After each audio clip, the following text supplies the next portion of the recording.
ഇന്ന് നമ്മളിവിടെ ട്രൈ ചെയ്യുന്നത് റെസ്റ്റോറൻറ്റ് സ്റ്റൈൽ മട്ടൺ കറിയാണ്. നമ്മുടെ തിരുവനന്തപുരത്തൊക്കെ മട്ടൺ ചാപ്സ് എന്ന് പറഞ്ഞ് കിട്ടുന്ന നാടൻ മട്ടൺ കറി. ഇതിൻ്റെ കൂടെ കഴിക്കുന്നത് പൊതി പൊറോട്ടയാണ്. പൊതി പൊറോട്ട എന്താണെന്ന് വെച്ചാൽ പൊറോട്ടയ്ക്കകത്ത് മട്ടൺ അല്ലെങ്കിൽ ബീഫ് വെച്ച് വാഴയിലയിൽ പൊതിഞ്ഞിട്ട് അത് ചൂടാക്കി കുറച്ച് നേരം കഴിഞ്ഞിട്ട് തുറക്കുമ്പോൾ ഉണ്ടാകുന്ന ഒരു ഫ്ലേവർ, ആ ഫ്ലേവറോടുകൂടി കഴിക്കുന്ന ആ ഒരു മെത്തേഡാണ്.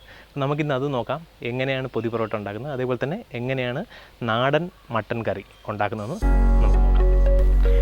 നാടൻ മട്ടൺ കറി ഉണ്ടാക്കുമ്പോൾ അടുപ്പിലുണ്ടാക്കുന്നതാണ് എപ്പോഴും ബെസ്റ്റ്. കാരണം അതിൻ്റെ ആ ഒരു സ്മോക്കി സ്മെല്ലും ഒക്കെ കൂടെ കിട്ടാനായിട്ട് അടുപ്പാണ് ഏറ്റവും ബെസ്റ്റ്. പക്ഷേ നിങ്ങൾക്ക് വീട്ടിലും ഉണ്ടാക്കാം. പ്രഷർ കുക്കറിലാണ് ഉണ്ടാക്കുന്നതെങ്കിൽ നിങ്ങൾക്ക് വളരെ പെട്ടെന്ന് ഇത് ഉണ്ടാക്കാൻ പറ്റും. എന്തായാലും നമുക്ക് ആ ഒരു ആക്ച്വൽ ടേസ്റ്റ് കിട്ടാൻ വേണ്ടിയിട്ട് ഈ അടുപ്പിൽ കൂട്ടി തന്നെയാണ് നമ്മളിവിടെ ഇത് ഉണ്ടാക്കുന്നത്. നമ്മൾ ഇവിടെ 1 കിലോ മട്ടനാണ് എടുത്തിരിക്കുന്നത്. നല്ല കഴുകി വൃത്തിയാക്കിയ മട്ടൺ. ഇപ്പോൾ മട്ടൺ എന്ന് പറയുമ്പോൾ അതിനകത്ത് നമുക്ക് എല്ലാ എല്ല്, അതിൻ്റെ കുറച്ച് ഫാറ്റ് എല്ലാം എടുക്കാം. എങ്കിൽ ആ ഒരു കറക്റ്റ് ഒരു ടേസ്റ്റ് കിട്ടുള്ളൂ. വെള്ളം ഒന്ന് ചെറുതായി ചൂടായി വരുമ്പോഴത്തേക്കും നമുക്കിതിനകത്തേക്ക് സവാള ആഡ് ചെയ്യാം.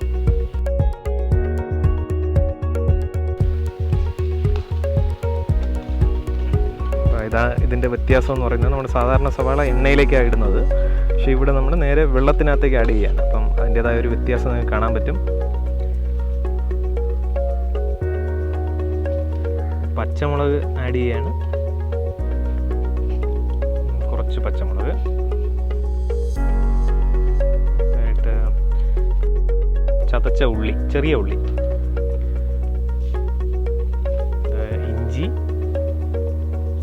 ഇഞ്ചിയും ഇതേപോലെ ചതച്ചതാണ്, ഇളക്കി കൊടുക്കുക. ഇഞ്ചിയുടെ കൂടെ തന്നെ വെളുത്തുള്ളിയും ആഡ് ചെയ്തിട്ടുണ്ട്. ഇഞ്ചി, വെളുത്തുള്ളി, പച്ചമുളക്, സവാള, ചെറിയ ഉള്ളി, ഇത്രയാണ് ഇപ്പം ആഡ് ചെയ്തിരിക്കുന്നത്.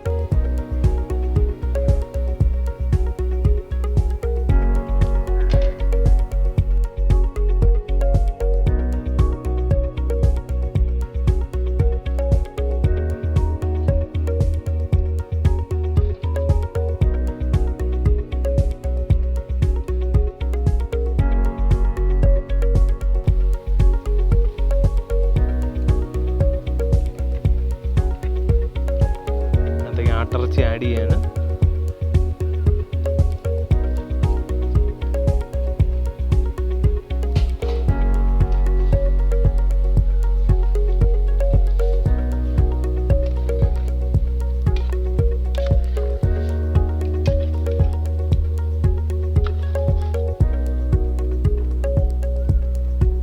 ഉപ്പ്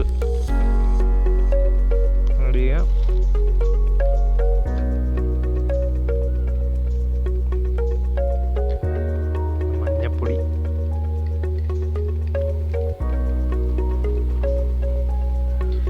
പെരിഞ്ജീരകമാണ്, അതൊന്ന് ചതച്ചതിന് ശേഷം അതിൻ്റെ പുറത്തേക്ക് ആഡ് ചെയ്യുക. അപ്പം ഇത് ബാക്കി മസാലകളാണ്. ഗ്രാമ്പൂ, പട്ട, ഏലക്ക തുടങ്ങിയവയെല്ലാം വീട്ടിൽ വെച്ച് തന്നെ പൊടിച്ച് ഒന്ന് വറുത്ത് പൊടിച്ചെടുക്കുക. അപ്പം മട്ടൺ ഏറ്റവും ഇമ്പോർട്ടൻ്റ് ആയിട്ടുള്ള ഈ പെരിഞ്ജീരകമാണ്. അപ്പോൾ പെരിഞ്ജീരകം കുറച്ചധികം തന്നെ നന്നായിട്ടൊന്ന് ചതച്ചതിന് ശേഷം അതിനകത്തേക്ക് ആഡ് ചെയ്ത് കൊടുത്താൽ മട്ടൻ്റെ ആ ഒരു മണവും ആ ഒരു ഫ്ലേവറെല്ലാം കിട്ടും. അപ്പോൾ ഇപ്പോഴും നമ്മൾ യഥാർത്ഥ മസാല, മുളക് പൊടി, മല്ലിപ്പൊടി ഒന്നും ആഡ് ചെയ്തിട്ടില്ല. എനിക്ക് തോന്നുന്നത് ഇതൊന്ന് ചെറുതായിട്ടൊന്ന് ചൂടായി വരുമ്പോഴത്തേക്കും നമുക്ക് അടുത്ത സെറ്റ് ബാക്കിയുള്ള മസാലകളൊക്കെ കൂടെ ഒന്ന് ആഡ് ചെയ്ത് കൊടുക്കാം.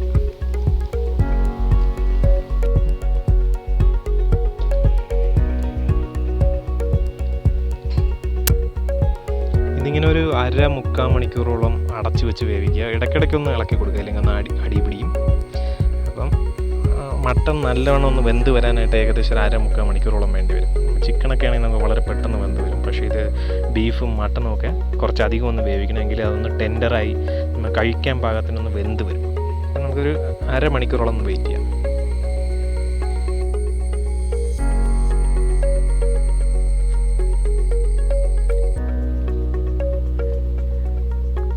ഇപ്പോൾ ഏകദേശം ഒരു 1/2 മണിക്കൂറായിട്ടുണ്ട്. നമുക്കൊന്ന് തുറന്ന് നോക്കാം.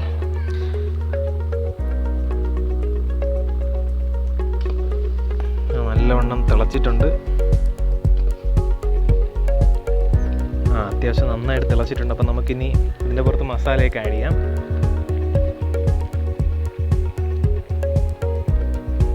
നന്നായിട്ട് വെന്തിട്ടുണ്ട്.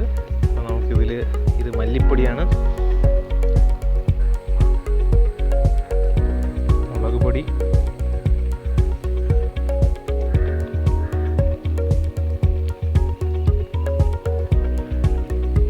കുരുമുളക് പൊടിയും അതുപോലെ തന്നെ മസാല പെരുംജീരകപ്പൊടിയും കൂടെ ആഡ് ചെയ്ത് കൊടുക്കാം.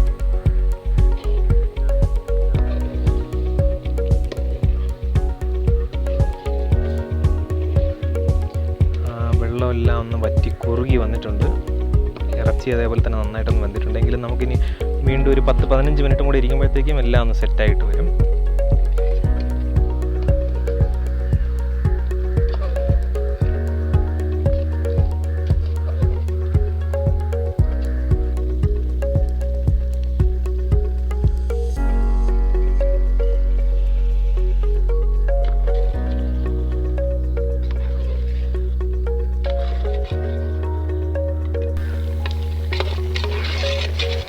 ഇതിൻ്റെ തിക്നെസ് ഓരോരുത്തരുടെ ആവശ്യം പോലെ എടുക്കാം. ചിലർക്ക് ചാപ്സ് എന്ന് പറയുമ്പോഴത്തേക്ക് നല്ല ചാറൊക്കെ ഒരുപാട് വേണ്ടി വരും.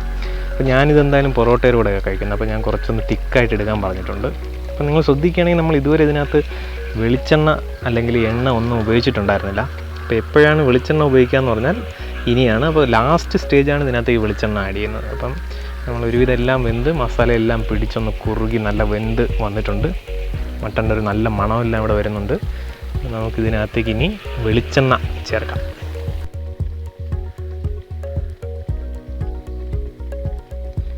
വെളിച്ചെണ്ണ ചേർക്കുകയാണ്.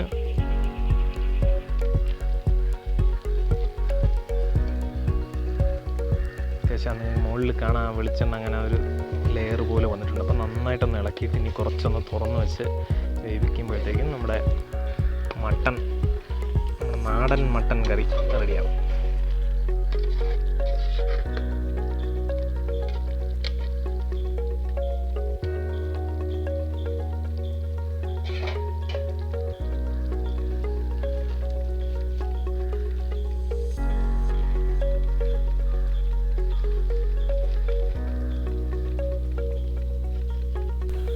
അപ്പോൾ അങ്ങനെ നമ്മുടെ മട്ടൺ ചോപ്സ് റെഡി ആയിട്ടുണ്ട്. ഞാനപ്പം ആദ്യം പറഞ്ഞ പോലെ എനിക്കിത് കഴിക്കേണ്ടത് പൊതി പൊറോട്ടയിലൂടെയാണ്. അപ്പം പൊറോട്ട എൻ്റെ കയ്യിൽ റെഡിയാണ്. പക്ഷേ പൊതി പൊറോട്ട ഉണ്ടാക്കാൻ വേണ്ടിയിട്ട് ഞാൻ ആദ്യം ഒരു വാഴയില എടുത്തിട്ട് അപ്പോൾ അതിനൊന്ന് വാട്ടിയെടുക്കണം. ഇല്ലയെന്നുണ്ടെങ്കിൽ നമ്മൾ മടക്കുമ്പോഴത്തേക്ക് ഇത് കീറിപ്പോവും. അപ്പം നല്ലവണ്ണം ഒന്ന് വാട്ടിയെടുത്ത് കഴിഞ്ഞാൽ അതെങ്ങനെ വേണം നമുക്ക് മടക്കിയെടുക്കാം.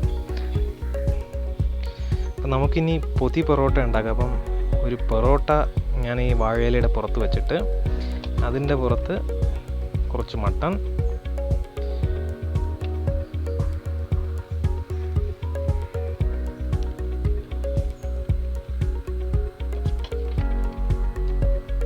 അപ്പം അങ്ങനെ ഒരു 2 ലെയറാക്കി മാറ്റണം. അപ്പം ഈ പൊതി പൊറോട്ട എന്നുള്ളത് നമ്മൾ പണ്ട് കാലത്ത് നമ്മൾ കടയിൽ നിന്ന് പൊറോട്ട ഇറച്ചിയും വാങ്ങിക്കുമ്പോൾ ഈ പ്ലാസ്റ്റിക് കവറൊന്നും ഇല്ലാത്ത കാരണം ഒരു വാഴയിലയിൽ പൊറോട്ടയും ഇറച്ചിയും എല്ലാം കൂടെ ഒരുമിച്ച് വെച്ചങ്ങ് പൊതിഞ്ഞിട്ട് അത് നമ്മൾ വീട്ടിൽ കൊണ്ടുവന്ന് തുറക്കുമ്പോഴത്തേക്കും അതിനൊരു നല്ലൊരു ഫ്ലേവറായിരിക്കും. ആ പൊറോട്ട എല്ലാം ആ ഒരു ഇറച്ചിയുടെ നെയ്യിൽ കുതിർന്നിട്ട് ഒരു നല്ല സോഫ്റ്റായിട്ടിരിക്കുന്ന ഒരു ടേസ്റ്റ്. അപ്പം അതാണ് ഈ പൊതി പൊറോട്ട. അപ്പോൾ എന്ത് പറ്റിയെന്ന് പറഞ്ഞാൽ നമ്മളെ ഇപ്പോൾ റെസ്റ്റോറൻറ്റ്സിലെല്ലാം ഇതൊരു ഐറ്റമായിട്ട് അവർ ഇറക്കിയിട്ടുണ്ട്. അപ്പം നമ്മുടെ ആ നൊസ്റ്റാൾജിക് ഫീലിംഗ് തിരിച്ചു കൊണ്ടുവരാൻ വേണ്ടി. അപ്പം നമ്മളും അതേപോലെ ഇവിടെ ഒരു പൊതി പൊറോട്ട റീക്രിയേറ്റ് ചെയ്യാണ്. ഇപ്പം വാഴയിലേക്കകത്ത് നമ്മുടെ പൊറോട്ടയും മട്ടണും എല്ലാം റെഡിയാണ്. അപ്പോൾ ഇതിങ്ങനെ പൊതിഞ്ഞ് വെച്ചാൽ മാത്രം പോരാ. എന്താ നമ്മൾ ചെയ്യാമെന്ന് പറഞ്ഞാൽ ഇതിന് നമുക്കൊരു ദോശക്കല്ലിൽ വെച്ചിട്ട് 2 സൈഡും ഒന്ന് ചെറുതായിട്ടൊന്ന് ചൂടാക്കിയെടുക്കാം. അപ്പോഴത്തേക്ക് ഇതിനകത്ത് ആ ഒരു ഫ്ലേവർ കിട്ടും. നമ്മൾ ദോശക്കല്ല് റെഡിയാണ്.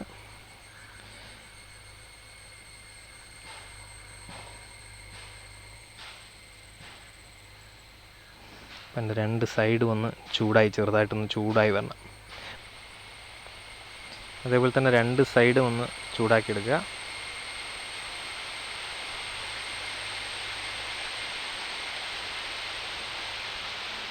സോ നമ്മുടെ പൊതി പൊറോട്ട റെഡിയാണ്. ഇപ്പോൾ എൻ്റെ ടേബിളിൻ്റെ മുമ്പിലുണ്ട്. ഞാനിത് അൺറാപ്പ് ചെയ്യാൻ പോവുകയാണ്. നമുക്കിപ്പോൾ നോക്കാം ഇതെങ്ങനെയാണ് ഇതിൻ്റെ ടേസ്റ്റ് എന്ന്. ഓക്കേ,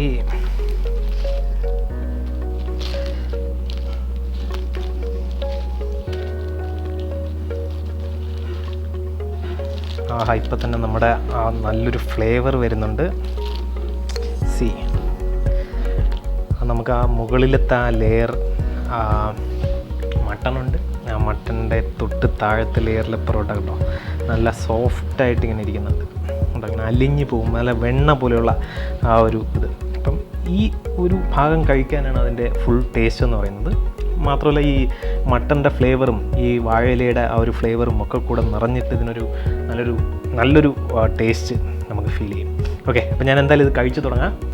ഓക്കെ, എന്തായാലും ഞാൻ ഈ മുകളിലത്തെ പൊറോട്ട ഇങ്ങനെ കുറച്ചെടുക്കുകയാണ്. ആദ്യം ഞാൻ പൊറോട്ട മാത്രമായിട്ട്, ഓക്കെ, കണ്ടോ നല്ല സോഫ്റ്റായിട്ടിരിക്കുന്ന നല്ലൊരു ഗോൾഡൻ കളറൊക്കെ വന്നിട്ടുണ്ട് അതിന്. അപ്പോൾ ആ ഒരു പൊറോട്ട മാത്രമായിട്ട് നമുക്ക് കഴിച്ചു നോക്കാം.